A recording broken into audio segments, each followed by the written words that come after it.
down, you black whore, right now! The police officer's voice was cold and harsh. The black woman didn't move. I have identification. Let me get it slowly. Shut up! He stepped closer. Why am I being stopped? She asked, her hands outstretched. His hand struck her face forcefully.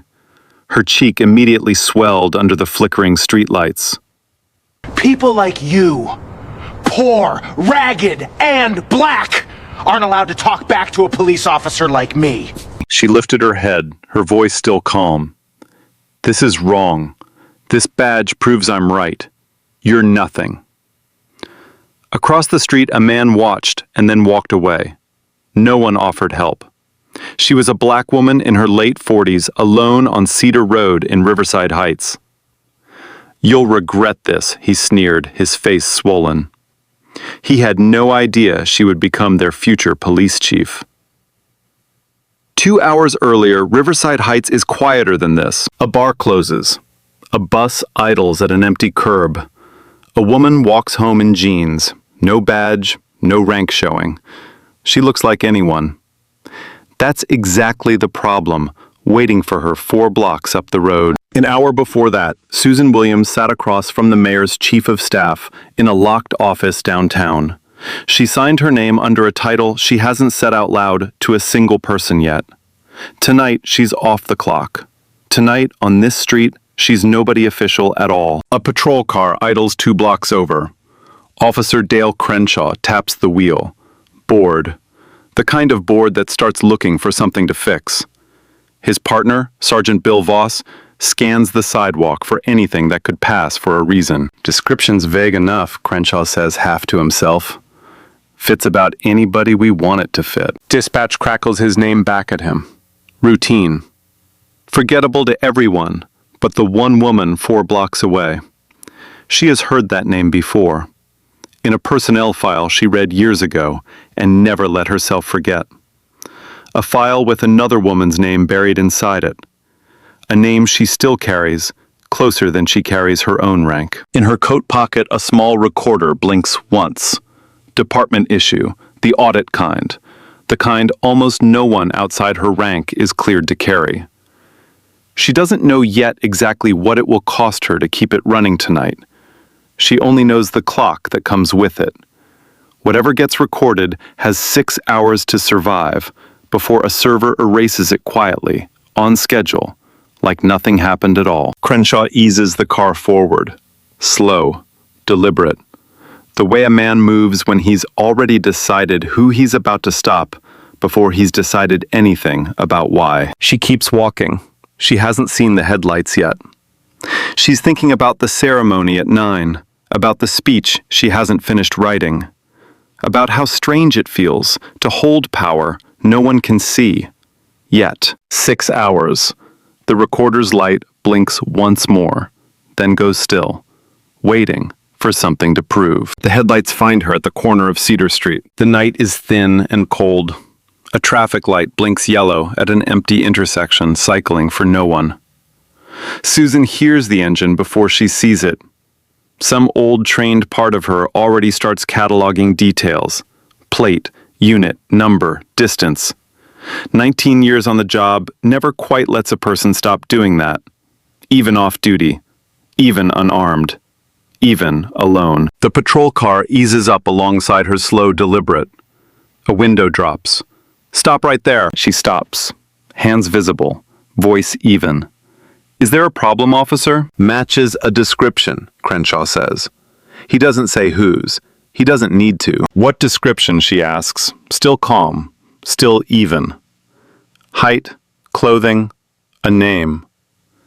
Don't need to give you the details of an active call, he says, though nothing about tonight has involved an active call at all. Across the street, a man named Theo Moore is walking home from a late shift of his own. He lifts his phone out of habit, the same reflex that pays his bills during the day. He doesn't think about it. He just does it. Crenshaw steps out. Voss follows slower, watching the street instead of her. Name, Crenshaw says. Susan Williams. She says it once clearly and doesn't repeat it. He doesn't write it down. He doesn't ask for ID. He just stares like her calm is the actual offense here. He looks her over once, slow, deliberate. The plain coat, the worn shoes, the kind of clothes nobody in this city ever mistakes for money. "Where's home?" he says. Not a question, an accusation dressed as one. "Down the block," she says. "Same as it's been for 20 years. "Funny," he says. "Streets like this don't usually keep people like you around this long." "I have ID," she says. "Let me reach for it slowly." "Didn't ask for your ID." He steps closer.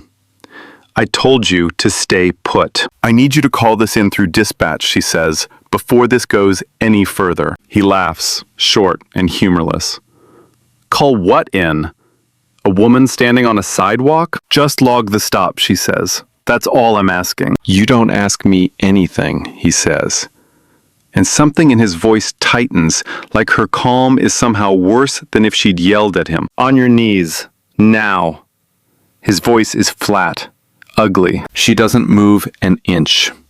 Her hands stay open, stay visible, stay exactly where he can see them. "Shut your damn mouth." He steps in close enough that she can smell the coffee on his breath.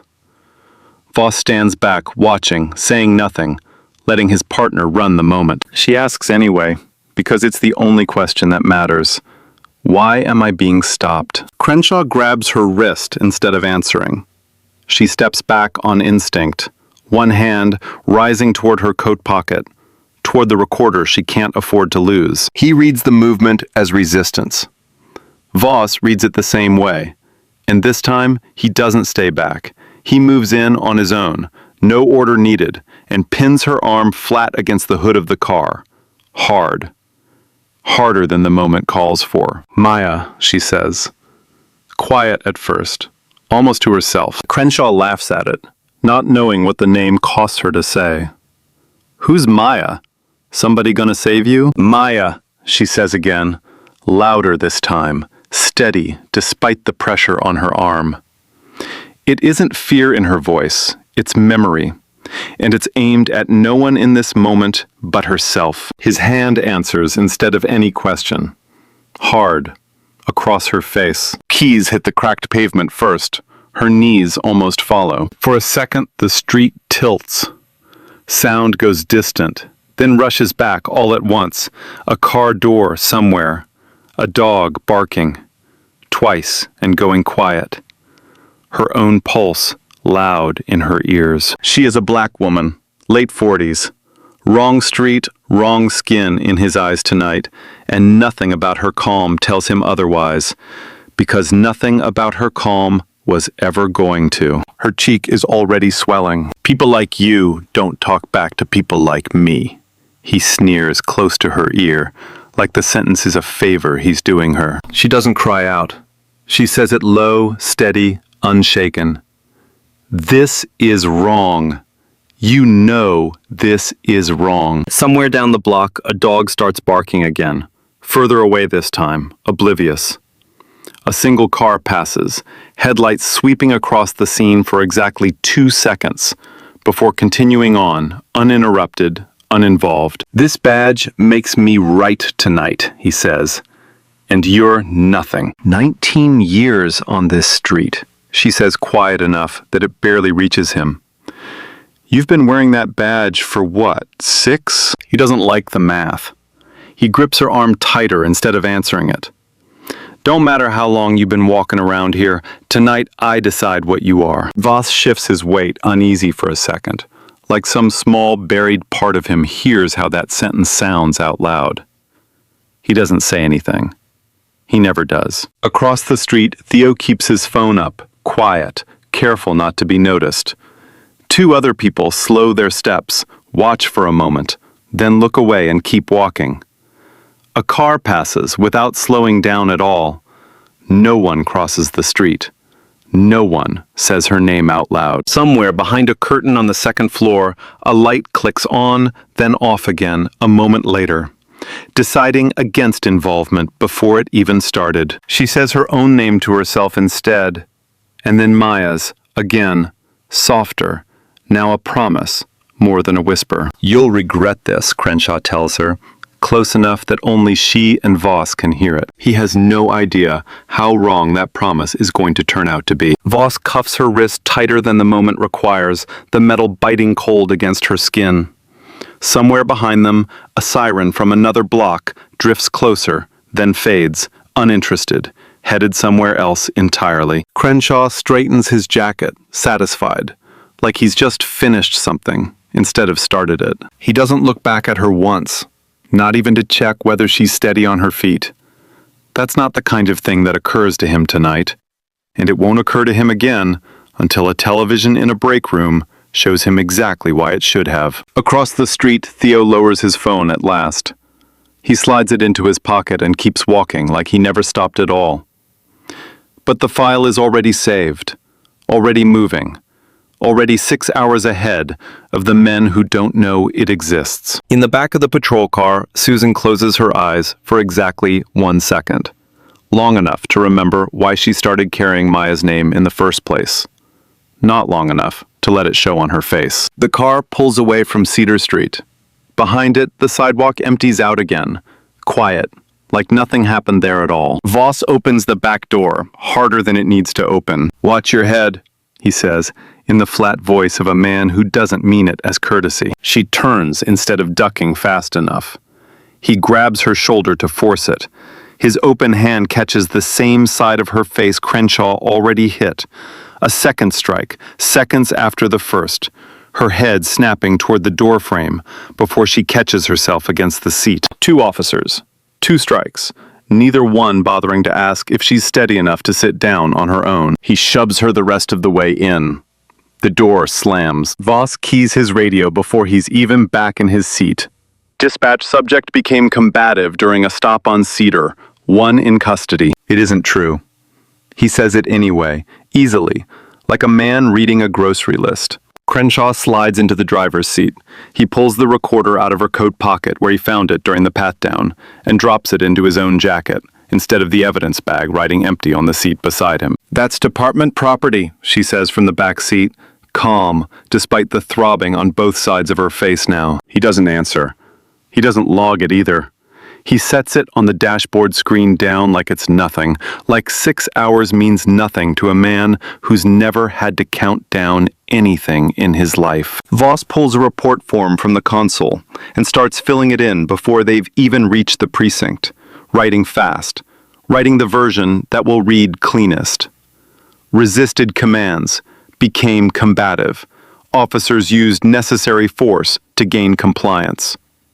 Each phrase lands on the page easier than the truth would have. He doesn't mention the second strike anywhere on the form. He doesn't mention his own hand at all. As far as the paperwork is concerned, tonight only happened once. Crenshaw's phone buzzes. He answers with 1 word. Yeah. On the other end, Captain Edward Mercer doesn't waste time on questions. "Heard you had a stop go sideways on Cedar." "Handled it," Crenshaw says. "Handled how?"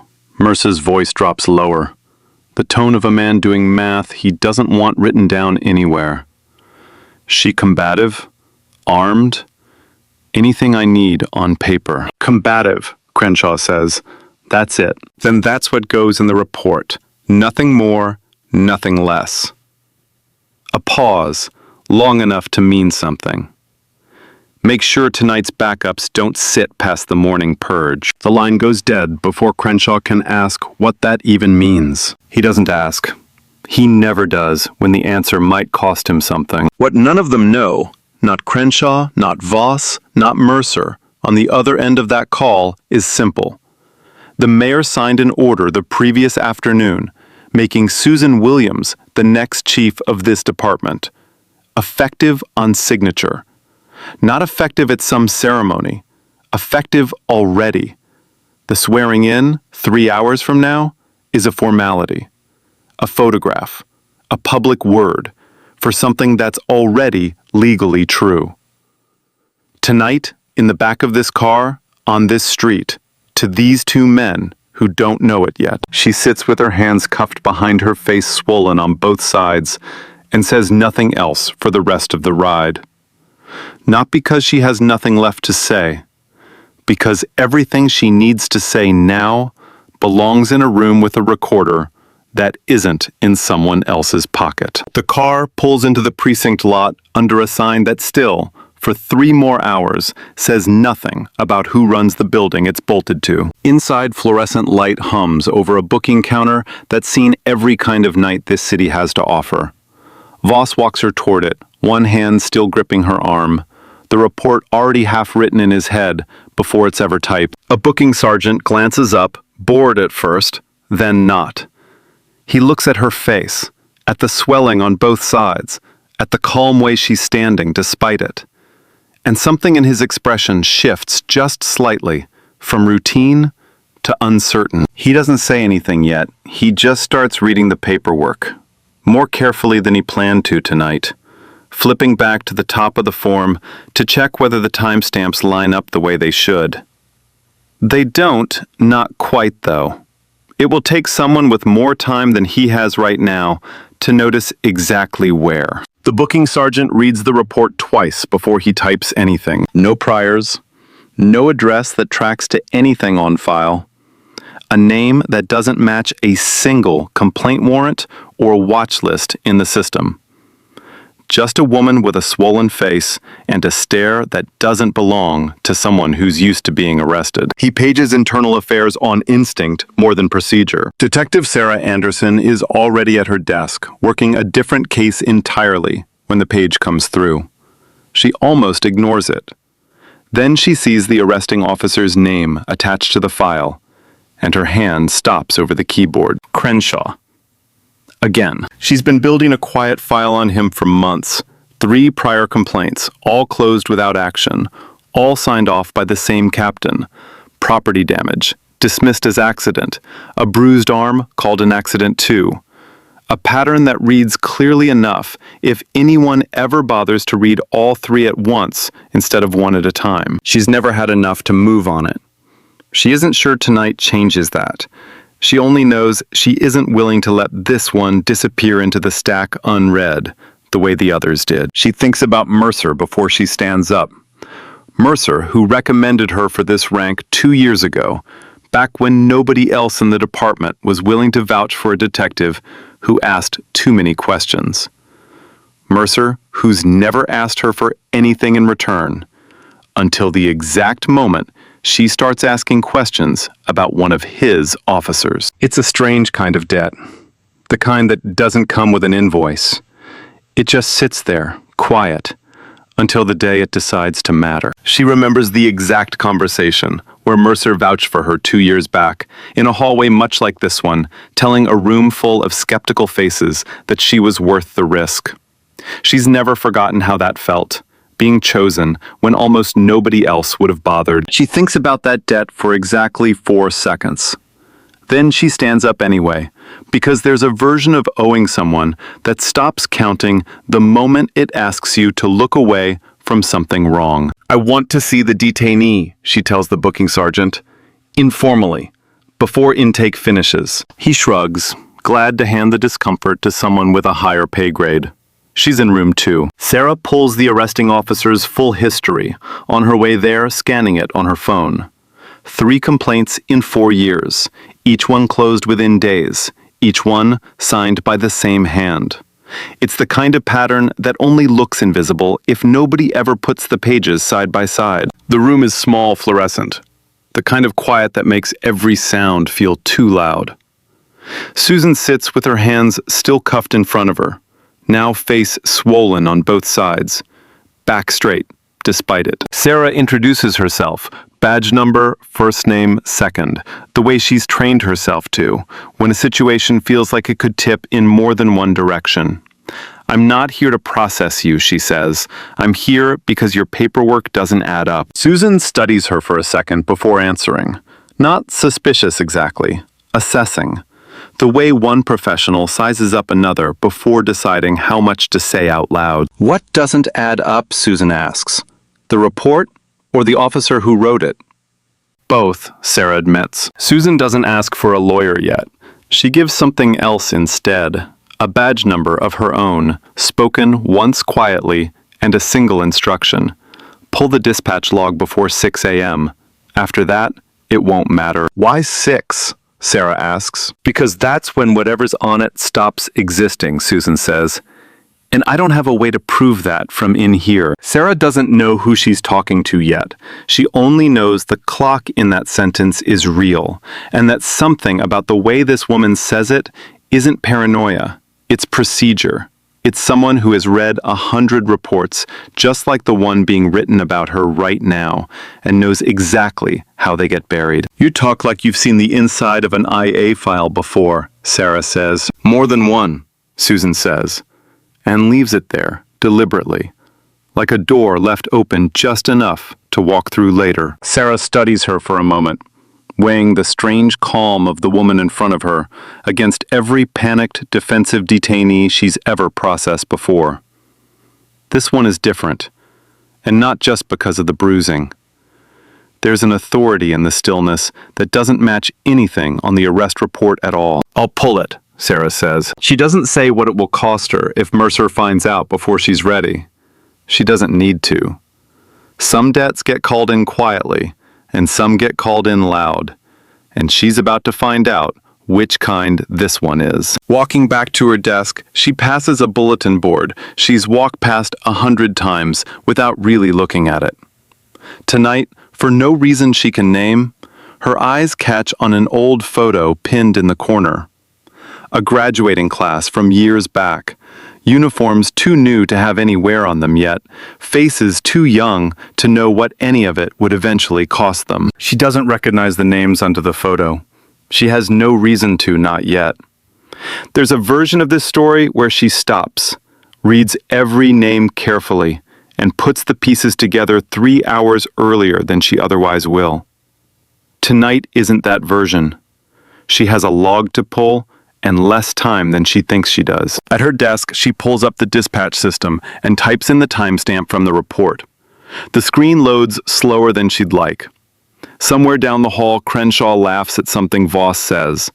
Easy, unbothered.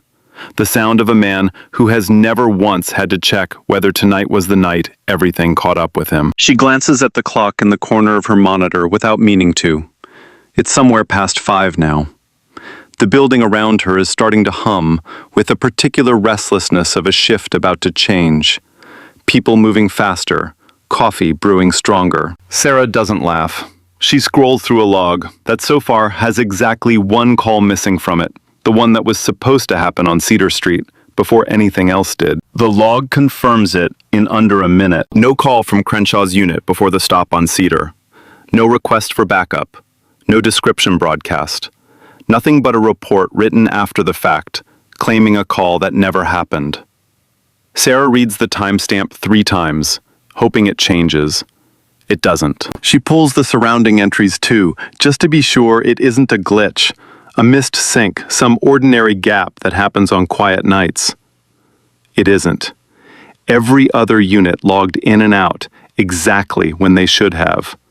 Only one entry is missing, and it belongs to the only officer who needed it there. Sarah saves a screenshot to her personal drive before she does anything else. Instinct, not procedure. Procedure hasn't earned her trust tonight. Across the city, in an office that won't officially belong to anyone new for another 3 hours, the mayor's staff finalizes the details for a 9 a.m. ceremony. Podium placement, a short list of names to thank, a photographer double-checking angles against the morning light. No one on that list knows there's already a woman in a holding cell 4 miles away. She's who the ceremony is actually for. Mercer feels the shift before he understands it. An IA detective pulling a dispatch log at this hour isn't nothing. He picks up his phone and calls IT directly, skipping every form that would normally document the request. The Cedar Street backups, he says. Confirm the 6 a.m. purge is still running on schedule. It's automatic, Captain. Always has been. Good, Mercer says. Keep it that way. And don't log this call as a request. It's just a routine check. Sure thing, Captain. He hangs up without explaining why it matters to him tonight specifically. And the tech on the other end doesn't ask. Because captains rarely explain themselves, and rarely need to. Sarah checks the clock on her monitor. Just under 2 hours until the purge. Less than that until whatever leverage this case has quietly disappears into routine server maintenance, the kind no one ever has to justify to anyone. She doesn't call Mercer. She doesn't loop in anyone who might mention it to him by accident. She just keeps working quietly, the way people do when they've already decided a debt isn't going to be the thing that stops them tonight. She writes down the exact time in the margin of a notepad and underlines it twice. She doesn't let herself look away from it for more than a few seconds at a stretch. Under 2 hours. Somewhere in that window, the only recording of tonight either survives or doesn't. There's nothing procedural left she can do to slow the clock down. Down the hall, dawn hasn't started yet. But the building is already changing shifts, changing shapes, without anyone in it knowing exactly how much is about to change with it. A janitor pushes a cart past Sarah's desk without looking up. A coffee machine in the break room finishes its cycle and sits steaming untouched. Ordinary sounds, ordinary hours, moving forward, exactly as if nothing in this building were about to matter to the entire city by morning. Sarah moves Susan into a proper interview room. This time, cuffs off water on the table. Untouched. For the record, Sarah says, clicking the recorder on the table between them. Full name and rank. Susan looks at the small red light for a second before she answers, like she's deciding how much of tonight she's willing to let exist on paper before it's ready. Susan Williams, she says. Captain Riverside Heights Police Department. Sarah's pen stops moving. She's seen the name before somewhere. Administrative. Somewhere she wasn't paying close enough attention. It takes her 3 full seconds to place it, and when she does, her expression shifts from procedure to something closer to disbelief, held very still. She glances down at the file in front of her, then back up, checking the woman's face against a memory that suddenly makes uncomfortable, complete sense. Say that again, Sarah says. Not because she didn't hear it, because she needs to hear herself ask it out loud. Captain Susan Williams, Susan repeats, calm, unhurried. As of yesterday afternoon, I'm also this department's next chief. That part isn't public yet. It will be in a few hours. Sarah sets her pen down entirely for a second, just to steady her own hand before picking it back up. You could have said that on the street, she says. You could have said it in the back of that car. I could have, Susan agrees. It wouldn't have changed anything that happened before I said it. It might have only changed what happened after. Sarah doesn't react the way the moment probably deserves. She just nods once slowly and writes it down like any other detail, because that's the only way she knows how to keep her hands steady right now. She pulls a camera from the drawer beside her department issue, time-stamped automatically. I need to photograph the injuries, she says, both sides, for the file. Susan turns her face into the light without being asked twice. The swelling has settled into 2 distinct shapes now, one older by a matter of minutes than the other. Proof already writing itself onto her skin faster than anyone can erase it. Did Officer Crenshaw call this stop-in through dispatch to your knowledge? Sarah asks, voice level, building the record the way she's been trained to, one clean question at a time. No, Susan says. He didn't. Outside the one-way glass, Bill Voss stands, near the vending machines, arms crossed, watching the door to the interview room, like it might open on something worse than what he already suspects. He hasn't slept. He hasn't eaten. He's been running numbers in his head since the moment they pulled into the lot. How bad this looks. How much of it traces back to him specifically. How little Crenshaw seems to be worried about any of it. He thinks about the report he already signed his name to. He thinks about the exact moment his hand crossed her face, seconds after Crenshaw's did. It seemed easy at the time. It feels loud now, replaying in his own head, with nobody else in the room. He raises 2 fingers and taps the glass, twice, careful, deliberate. Sarah glances over. He mouths something she can't quite hear through the glass, but the shape of it is clear enough. He wants to talk. Alone. Without Crenshaw in the room. and without Mercer knowing about it first. Sarah doesn't respond yet. She files the gesture away, the same way she filed the missing dispatch. Entry evidence of something, even if she doesn't know exactly what yet. Inside the room, Susan watches all of it happen, in the reflection of the glass, without turning her head. 19 years of reading rooms like this one taught her exactly what a man tapping on a window like that usually means. He's going to try to save himself, she says quietly, mostly to herself. Probably, Sarah agrees. Let him try, Susan says. Just make sure whatever he says gets checked against something that isn't his own memory. Sarah writes that down too. Outside, the sky is starting to lighten at the edges. The particular gray that comes just before a city decides it's officially morning. Neither of them mentions the clock out loud again. They don't need to. It's sitting on the table between them either way, ticking down toward 6 and toward 9 after that. Sarah signs the release herself. Insufficient grounds, she writes, and doesn't wait for anyone to argue with it. The cuffs come off first. Susan rubs her wrists once quietly and doesn't complain about the marks they've left behind. A precinct nurse cleans the cut near Susan's eye and presses a cold pack against her cheek, gentle in a way nothing else tonight has been. You'll want to keep this on for 20 minutes, the nurse says. Both sides. It'll help with the swelling before it sets in any deeper. Thank you, Susan says. It's the first soft thing she's said all night. The nurse hesitates before stepping back.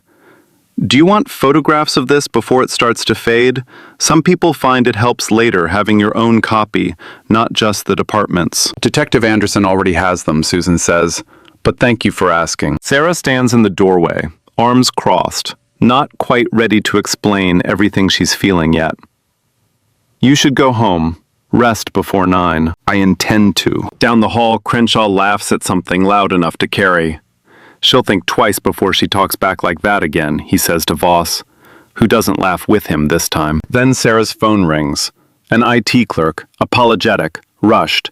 Captain, the Cedar Street backups. The purge ran early, some kind of scheduling error. It's already gone. Sarah closes her eyes for a second.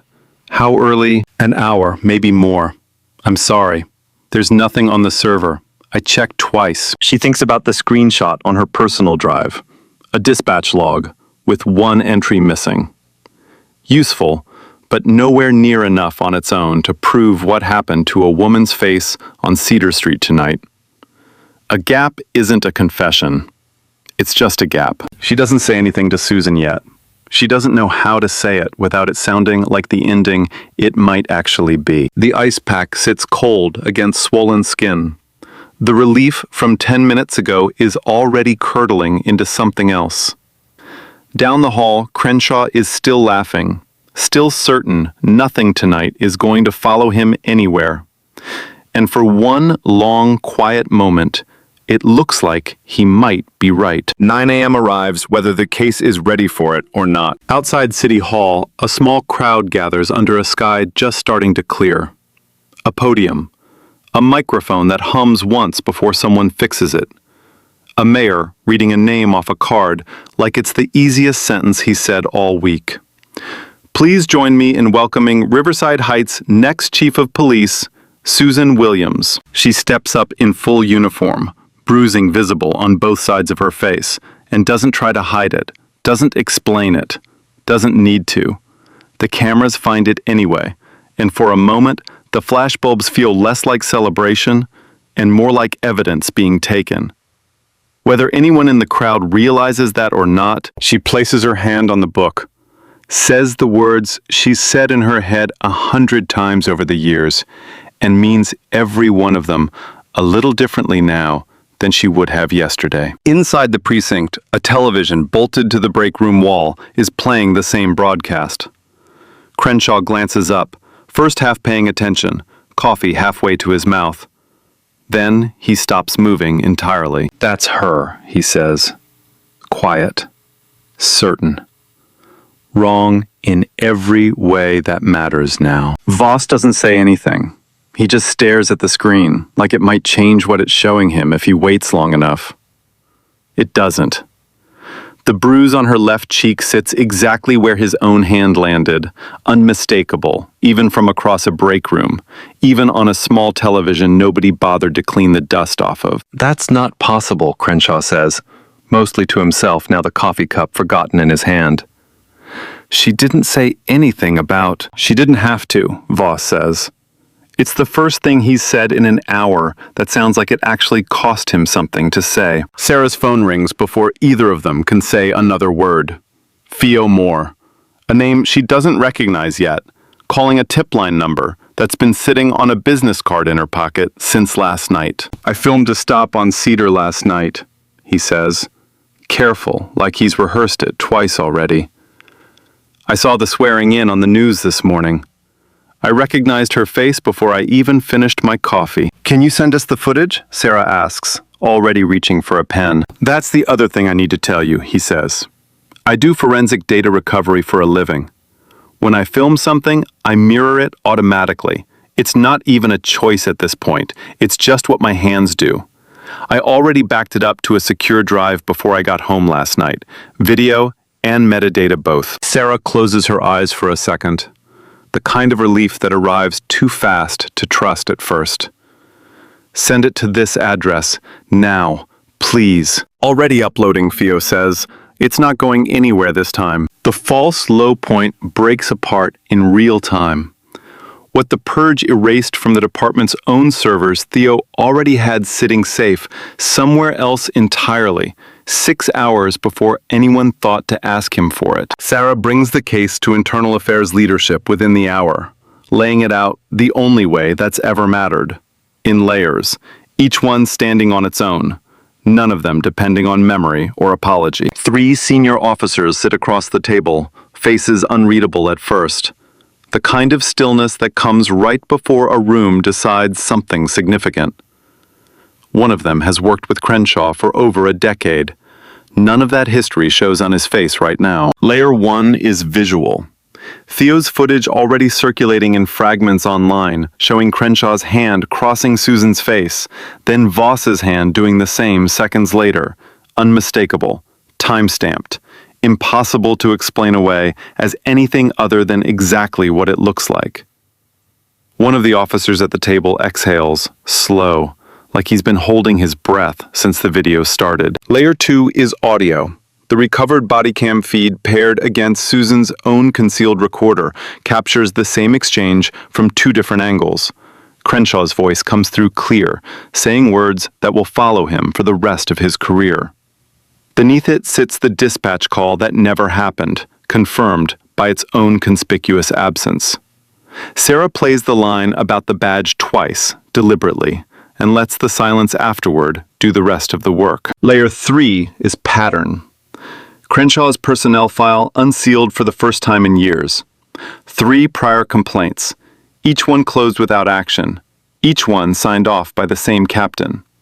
One of them filed by a young cadet named Maya Bennett, years ago, before she left the force entirely and never came back. The complaint reads almost identically to what happened last night, word for word in places, as if nothing about the pattern had ever needed updating. Susan hears the name read aloud in that room and doesn't flinch. She's been carrying it long enough that hearing it out loud almost feels like relief, like setting something down after years of holding it a certain way, just to keep it from breaking. Voss makes his move while the layers are still being laid out. "I want to go on record," he says, voice steadier than his hands are. "I tried to de-escalate the situation. I never struck her myself. Everything in the report was Officer Crenshaw's call, not mine." Sarah doesn't raise her voice. She doesn't need to. She plays 11 seconds of Theo's footage instead. Voss's hand open, crossing the same side of Susan's face. Crenshaw already hit, seconds apart, unmistakable. The room watches it twice. Nobody asks her to play it a third time. "That's your hand," Sarah says. "Not mine. Not hers." Voss stares at the frozen frame on the screen, like it belongs to someone else entirely. "I don't remember it like that," he says, quieter now, less certain than a moment ago. "And the dispatch log," Sarah adds, almost gently now, like she's closing a door rather than slamming it.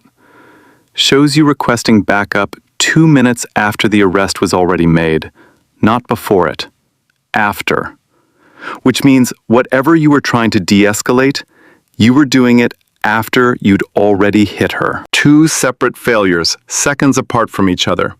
Exactly like the 2 strikes that started this. His own hand. His own timeline.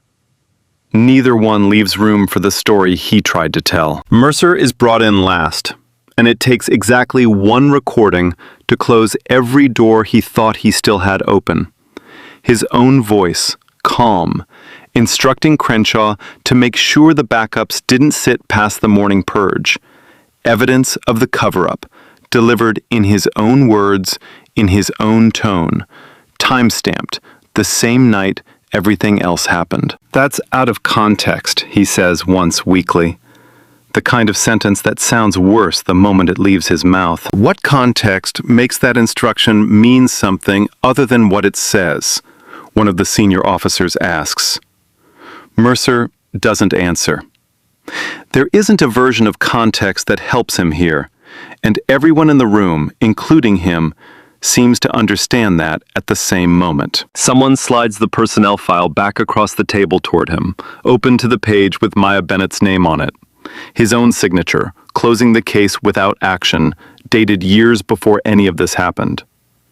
He looks at it for a long moment, without picking it up. He doesn't deny it after that. There's nothing left worth denying. By noon, Crenshaw and Voss are on leave pending termination. Mercer is referred for a separate misconduct review. His own captaincy suddenly as uncertain as the report he tried to protect. Word moves through the precinct fast, the way it always does when something this large finally breaks. Quiet at first, then everywhere at once, in break rooms and hallways and parking lots. In the particular hush of people deciding how much of this they already suspected. Susan stands in the hallway afterward, still in uniform, still bruised.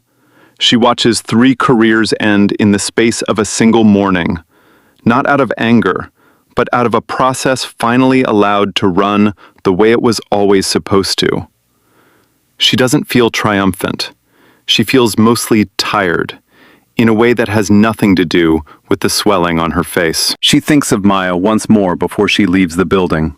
Somewhere, years ago, a cadet said almost the exact same things Susan said last night, to almost the exact same silence, in a room not unlike this one, to people who chose not to listen. The difference this time is simple, and it isn't about anger. It's about who happened to be standing on that sidewalk when it happened. It's about what that person was finally able to make the system do, not for herself alone, but for every report that came before hers and never got this far. By the time she leaves the building, the sun is fully up. The kind of ordinary morning light that doesn't care what happened underneath it a few hours earlier. The street outside looks exactly the same as it always does. Nothing about it announces what just ended 3 floors above it. Crenshaw's termination is finalized within the week. He doesn't appeal it. There isn't much left to appeal against once video, audio, and a personnel file all point the same direction at once. Voss resigns 2 days before his own hearing.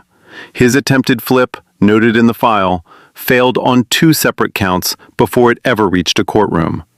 He tells almost no one why. Almost no one asks, because by then, the footage has already answered the question for him. Mercer is demoted and referred to the city's ethics board, his name quietly removed from every promotion list he'd spent years climbing toward. He keeps his pension. He loses almost everything else that mattered to him about the job, which, in its own way, feels like its own kind of sentence. None of it happens loudly. Susan makes sure of that. There's no press conference naming individual punishments, no public parade of consequences. Just a process followed, carefully documented, completely, allowed to reach its own conclusion without anyone turning it into spectacle. Sarah is recognized privately first, then formally. She's promoted to lead a newly created oversight unit, answering directly to the chief's office. Reforms follow within a month. mandatory dispatch verification on every stop, independent audits of recorder logs, an open complaint review board answering to more than one captain's signature. The changes aren't dramatic to look at from the outside. A new form here, a second signature required there. But together they close exactly the kind of gaps that let 3 separate complaints against one officer disappear without anyone ever comparing them side by side. Susan requests one more file before any of it goes into effect. Maya Bennett's the one filed years ago and buried just as quickly. She reads it fully this time, every page, including the parts that were clearly written to be skimmed past. Then she picks up the phone. Maya answers on the 4th ring, uncertain, the way people get when a number they don't recognize calls twice in one afternoon. Hello? Maya, it's Susan Williams. I don't know if you remember me. The pause on the other end lasts long enough to mean something. I remember, Maya says finally. I remember everything about that year. I read your file again this week, Susan says. All of it.